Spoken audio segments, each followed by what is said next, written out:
हम बात कर रहे हैं ZECC यानी जीरो एनर्जी कूल चैम्बर की देसी फ्रिज की।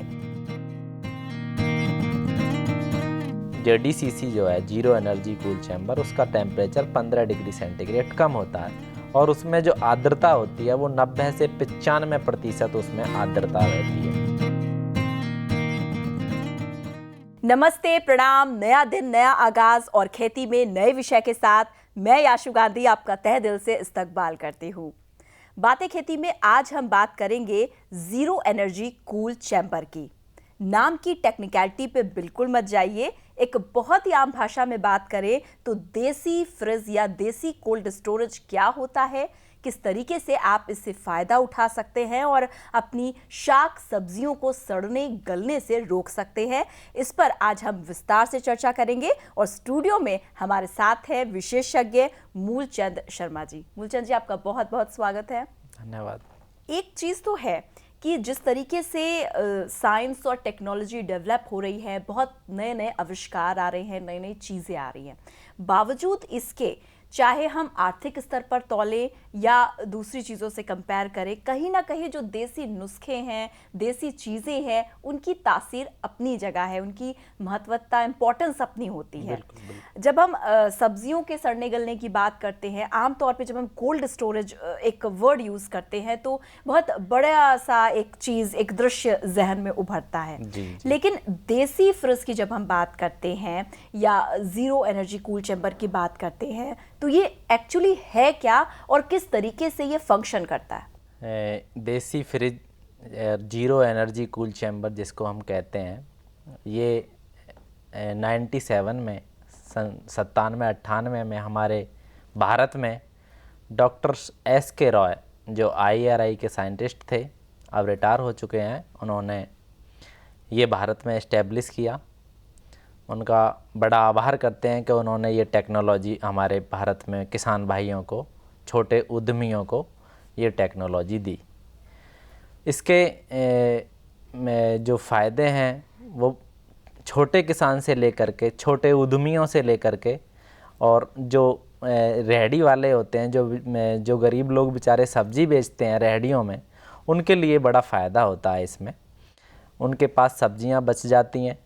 सब्जियां बचने के बाद उनके पास स्टोरेज करने का कोई साधन नहीं होता है, तो वो उनकी सब्जियां बेकार जाती हैं, जिससे उनको काफ़ी नुकसान होता है। दूसरे हमारे छोटे फार्मर होते हैं, छोटे फार्मर्स जैसे सब्जी वाले फार्मर्स, विशेष सब्जी वाले फार्मर्स लेंगे, उसमें जो टमाटर करते हैं, भिंडी करते हैं, गोभी करते हैं, पत्ते वाली सब्जियां हैं। पत्ते वाली सब्जियों में मेथी है, पालक है, बहुत जल्दी मुरझा जाती है अगर ठंडक नहीं है, नहीं थोड़ा सा मिलती, एक ठंडा एटमॉस्फेयर ना मिले, हाँ बहुत जी, जल्दी मुरझा जाती है। जी। और फिर रेट भी अच्छे नहीं मिलते। तो उसको स्टोरेज करने के लिए ये देसी फ्रिज जो जीरो एनर्जी कूल चैम्बर है, ये किसानों के लिए, छोटे किसानों के लिए, उद्यमियों के लिए एक वरदान है। तो ये हमने जो इसका जो विस्तार किया हमने यहाँ अपने वेस्टर्न यूपी में, हमने मैक्सिमम इसमें 3 डिस्ट्रिक्ट लिए थे। डॉक्टर सुनील सरन जो MIT यूनिवर्सिटी के चेयरमैन हैं, उनके सौजन्य से, उनके माध्यम से गवर्नमेंट फंडेड प्रोजेक्ट के अंतर्गत हमने काफ़ी किसान भाइयों को ट्रेंड किया, इसकी टेक्नोलॉजी बताई इसके बारे में, और उनके फार्मर फील्ड पे या उनके होम पे जहाँ वो रहते हैं, वहाँ इसका एक डेमो स्टेशन के रूप में उनको यूनिट दी हमने अपने प्रोजेक्ट के माध्यम से। तो काफ़ी किसानों को फ़ायदा हुआ है। तो इसमें ज़्यादा वो ना तो एनर्जी की ज़रूरत होती है, कोई लाइट, कोई बिजली, कोई पावर हाउस, कोई कुछ यूज़ नहीं होता है। इसमें खाली जो हम यूज़ करते हैं ईंटें और रेत। इसमें रेत और ईंट का यूज़ होता है। सबसे पहले इसे बनाने की विधि के बारे में बताएंगे जी, कि इसको बनाया कैसे जाता है। तो इसको बनाने की विधि के बारे में पहले इसका प्लेटफॉर्म तैयार करते हैं। प्लेटफॉर्म तैयार करने के लिए 6 फीट इसका लंबाई लेते हैं और 5 फीट चौड़ाई, 6 फीट बाई 5 का प्लेटफॉर्म तैयार कर लेते हैं। उसके बाद जो ईंट होती हैं, उसकी सिंगल ईंट की एक दीवार चारों तरफ बना देते हैं। उस दीवार का जो साइज़ रहता है, वो दीवार हम 3 से 4 फीट के आसपास उसकी हाइट रखते हैं। जो पहली दीवार होती है, और उसकी जो चौड़ाई रखते हैं वो हम 2.5 से 3 फीट उसकी चौड़ाई रखते हैं। यानी कि अगर किसान भाई नाप भी नहीं सकते हैं, उसको माप मेज़रमेंट नहीं कर सकते हैं, तो ये क्रेट्स आती हैं जिसे जो हमारे किसान भाई जो मंडी में सब्जियां ले जाते हैं, अधिकतर क्रेटों में रख के ले जाते हैं। तो उस क्रेट को नाप करके उस जहाँ जैसा प्लेटफॉर्म के ऊपर 3 क्रेट लेते हैं। 3 उस क्रेट की लंबाई और चौड़ाई को नाप कर हाँ उसके अनुसार दीवार खड़ी की जा सकती की है, जा चारों सक- तरफ हाँ, खड़ी की चारों जाती है। तरफ। हाँ जी, अच्छा। हाँ जी। तो एक दीवार पहले खड़ी करेंगे, दूसरी दीवार उसके पास में, लेकिन उस दूसरी दीवार में और पहली दीवार का जो गैप होना चाहिए वो तकरीबन 5 से 6 सेंटीमीटर उसमें गैप होना चाहिए। तो उस जो गैप होता है, उस गैप के अंदर जो बालू, जो रेत होता है, बालू रेत, उसके अंदर डाला जाता है। तो उसमें कोई ज़्यादा टेक्नोलॉजी या ज़्यादा कोई मिस्त्री की ज़रूरत नहीं होती है कि वो बहुत एक्सपर्ट मिस्त्री चाहिए उसके लिए। जो चिनाई वगैरह करते हैं वो मिस्त्री की कोई ज़रूरत नहीं होती है, किसान अपने खुद से उसे तैयार कर सकता है। उसका रखने का बेस्ट तरीका ये है, जो ईंटें आप लगा रहे हैं, जो दीवार आप खड़ी कर रहे हैं, तो उस दीवार में जो गैप होता है एक ईंट के बाद, जैसे दूसरे एक ईंट की हमने वो करने के बाद जो दूसरी ईंट लेते हैं तो वो उसके ऊपर गैप वाला जो जगह है उसके ऊपर उसको रख देते हैं। यानी कि दूसरे जो रद्दा बोलते हैं हमारे मिस्त्री भाई, तो उस गैप को उसे फिलिप कर देते हैं दूसरे रद्दे में।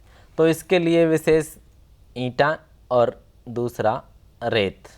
तीसरा इसके लिए हम इसके ऊपर का जो इसका ढक्कन होता है वो ढक्कन हम जो पुआल फूंस होता है, जैसे कि गन्ने के पुआल है, धान का पुआल है, तो उस पुआल से उसका कवरेज के लिए ढक्कन बनाते हैं। तो पहले रेत और ईंटे की सहायता से जो है उसकी पूरी चारों तरफ जिसे कह सकते हैं कि हौदिया की तरह उसको बनाते हाँ हैं। जी, हाँ जी, हाँ और उसके बाद आपने बताया कि उसको ढकने के लिए जो पुआल की जो आवश्यकता होती है जी। उसका इंतजाम करते हैं। इसके अलावा और क्या करते हैं ये आपसे जानेंगे, लेकिन फिलहाल यहाँ पर रुकेंगे एक छोटे से ब्रेक के लिए। अगर हम उसका जो शेड किसी टीन का बनाते हैं या किसी परमानेंट उसका ईंट का बनाते हैं तो वो टेम्परेचर उससे ज़्यादा हो जाता है, और जो फूंस वाला जो छप्पर होता है, शेड होता है, वो टेम्परेचर वहाँ कम रहता है। तो इसलिए किसान भाइयों को जो उसके ऊपर शेड बनाना है वो एक झोंपड़ी टाइप में एक पुआल का शेड बनाना चाहिए।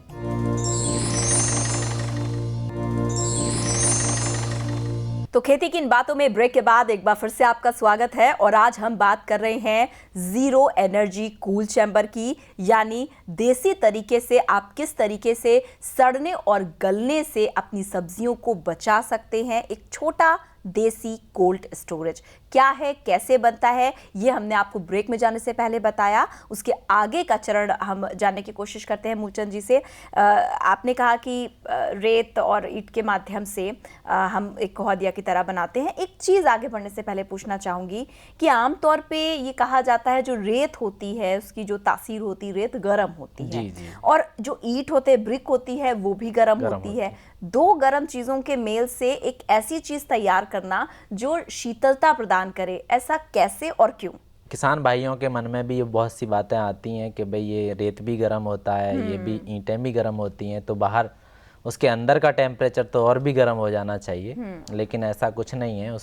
उसमें जो ये गैप, ईंटों का गैप होता है, उस गैप के द्वारा उसमें ईंटों में जो सैंड होता है, पहले हम उस पर पानी डालते हैं छप्पर ढकने के बाद में।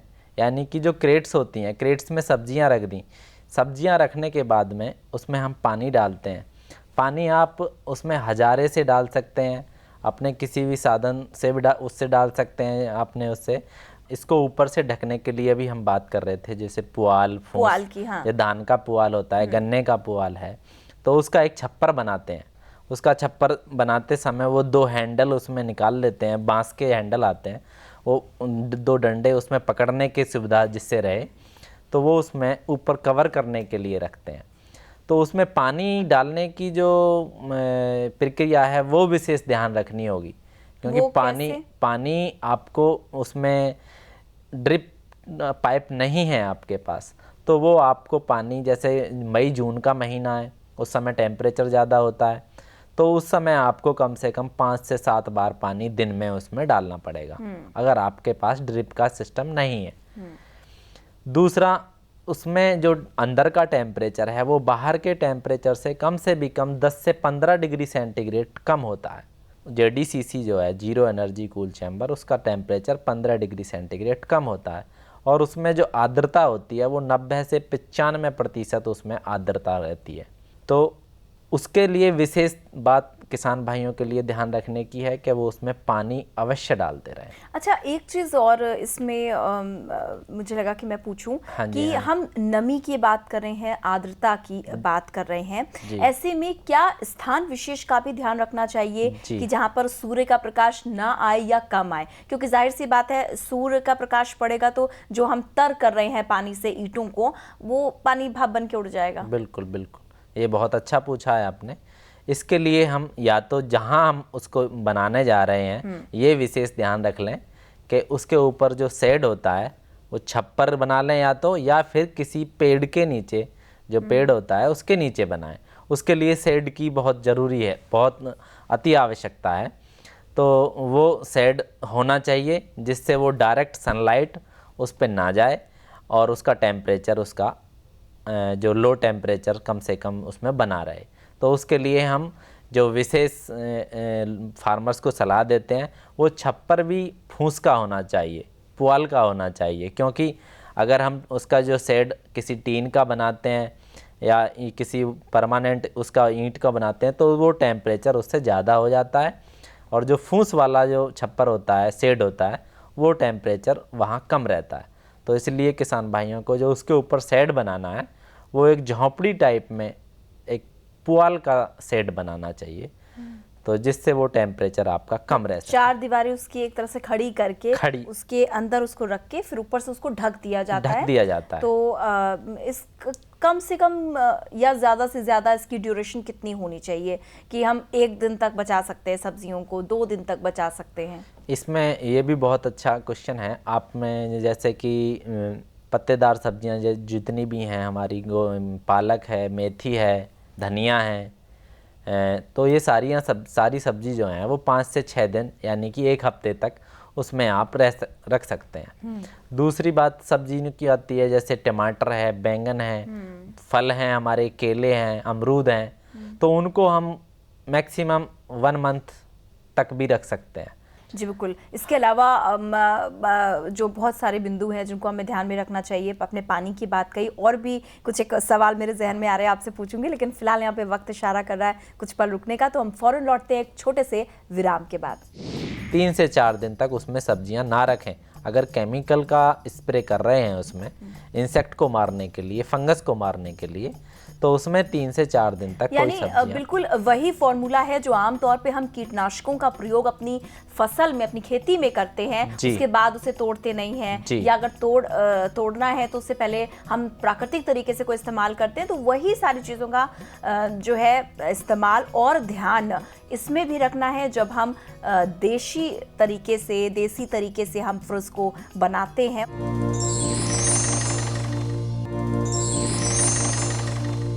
तो बातें खेती में ब्रेक के बाद एक बार फिर से आपका स्वागत है, और आज हम बात कर रहे हैं ZECC यानी जीरो एनर्जी कूल चैम्बर की देसी फ्रिज की। इसको बनाने का तरीका आपने बताया, किस तरीके से इसको उपयोग में लाते हैं। हरी पत्तेदार सब्जियां तकरीबन 1 हफ्ते तक, और जो दूसरी शाक सब्जियां हैं वो 20-25 दिन, 1 महीने तक हम इसको इसमें रख सकते हैं, सेव कर सकते हैं, मुरझाने से, सड़ने गलने से बचा सकते हैं।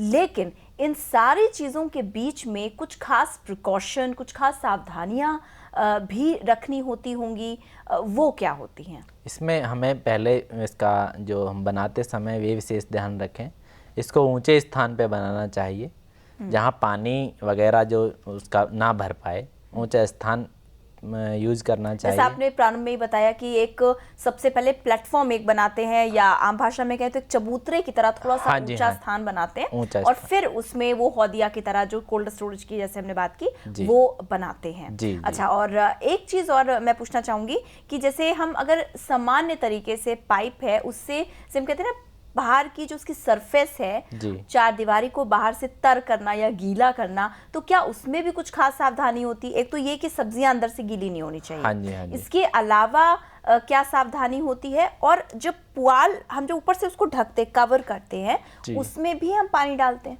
जी, उसमें पानी डालते हैं। अगर उसमें हम पानी डालते हैं तो ये विशेष ध्यान रखें, जो हमारी क्रेटों में सब्जियां रखी हुई हैं उन क्रेटों के ऊपर पॉलीथीन ढक देनी चाहिए। अच्छा। पॉलीथीन से उन्हें कवर कर देना चाहिए जिससे उसमें पानी ना जा पाए। और बाद में वो पॉलीथीन हटा दें? बाद में वो पॉलीथीन हटा देनी चाहिए। तो जिससे वो हमने जो छप्पर के ऊपर जो हमारा पुआल वाला फूंस है उसके ऊपर जो पानी डाला है वो पानी उस पर ना जाए, ये विशेष ध्यान रखना है। दूसरा विशेष ध्यान ये रखना है, जो हम रेत उसमें डाल रहे हैं उस रेत में कोई मिट्टी, कोई जो कंकरी, जो ईंटा होती है वो छान के डालना चाहिए। वो रेत जो है हमारा बिल्कुल उसमें कोई मिलावट नहीं होनी चाहिए, किसी मिट्टी की, कंकड़ी की, किसी अगर उसकी मिलावट नहीं होनी चाहिए, वो रेत छान के डालना चाहिए। और तीसरी बात ये है उसमें कि उसमें पानी की मात्रा इतनी देनी चाहिए जिससे वो रेत जो है वो पूरा गीला रहे। उसका इतना फ्लो भी नहीं करना चाहिए जिससे वो पानी इधर उधर निकलने लगे।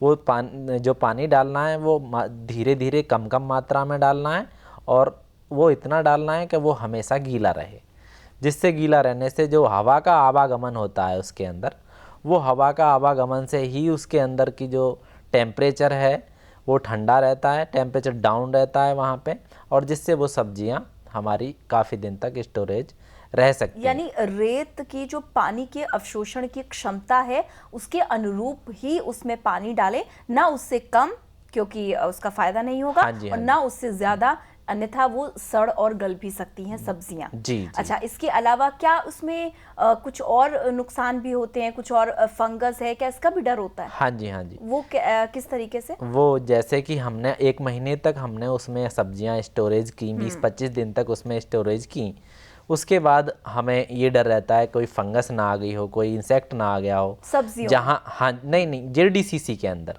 अच्छा, जो जीरो एनर्जी कूल चैम्बर का जो वो एक तरीके से जो स्टोरेज है उसके अंदर, जो कोल्ड स्टोर है उसके अंदर कोई इंसेक्ट, कोई फंगस ना आ गई हो, तो उसके लिए हम कोई केमिकल जैसे क्लोरोफायरिफॉस है, साइपरमेथ्रिन है, उसका थोड़ा बहुत इसका स्प्रे कर दें।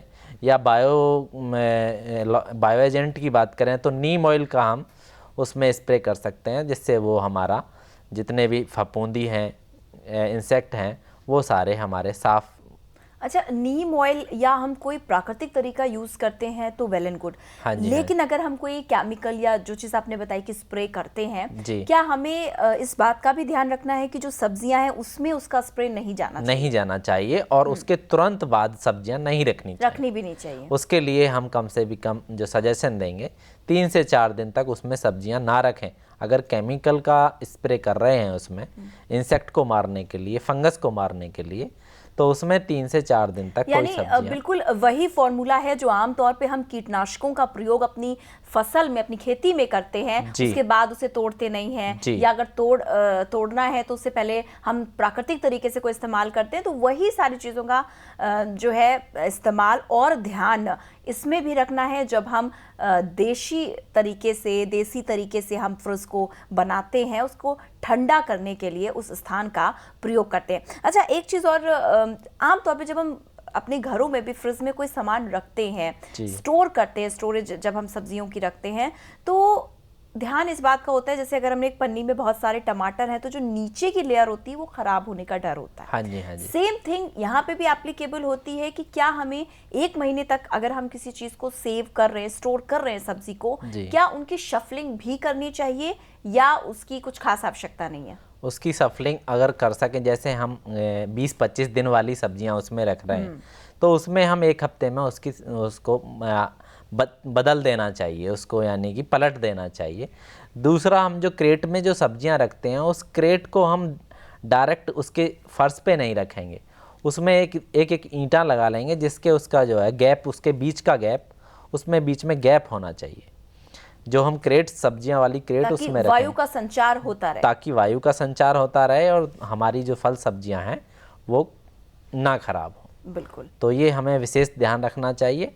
और जैसे हमारे जो किसान भाई हैं, ये हमने जो बात अभी JDCC की जो बताई, इसमें 1 टन सब्जियां आप रख सकते हैं। लेकिन अगर जो हमारे बड़े फार्मर हैं, बड़े किसान हैं, तो इसके अपने आवश्यकता अनुसार इसकी लंबाई और चौड़ा को बढ़ा के उसकी क्षमता को बढ़ाया जा सकता है। हाँ जी, और हाँ जी। अपनी सब्जियों को हींग लगे ना फिटकरी वाले फॉर्मूले पे जो जीरो एनर्जी कूल चैम्बर है इसमें रखकर सड़ने और गलने से बचाया जा सकता है, अपना नुकसान होने से कम और फायदा बढ़ाया जा सकता है। आपका बहुत बहुत धन्यवाद, आपने बहुत ही महत्वपूर्ण जानकारी दी हमारे किसान मित्रों को कोल्ड, जो देसी कोल्ड स्टोरेज है उसको लेकर। धन्यवाद। इसी के साथ आप हमारा पता नोट कर लें ताकि आप अपनी बात हम तक पहुंचा सकें। हमारा पता है 302A पोसाइडन टावर ऑफ यारी रोड, वर्सोवा, अंधेरी वेस्ट, मुंबई 400061। हमारा ईमेल आईडी है bkk@greentvindia.com। आप हमें कॉल भी कर सकते हैं। हमारा फोन नंबर है 012049800011। अपने टीवी पर ग्रीन टीवी देखने के लिए अपने केबल ऑपरेटर या DTH ऑपरेटर को तुरंत कॉल करें और हमें लिख भेजें info@greentvindia.com पर। SMS या WhatsApp करें 9769577049 पर। तो उम्मीद है ये पता आपने नोट कर ही लिया होगा। तो आप कीजिए हमसे संपर्क की तैयारी और याशु को दीजिए इजाजत। देखते रहिए ग्रीन टीवी। नमस्ते।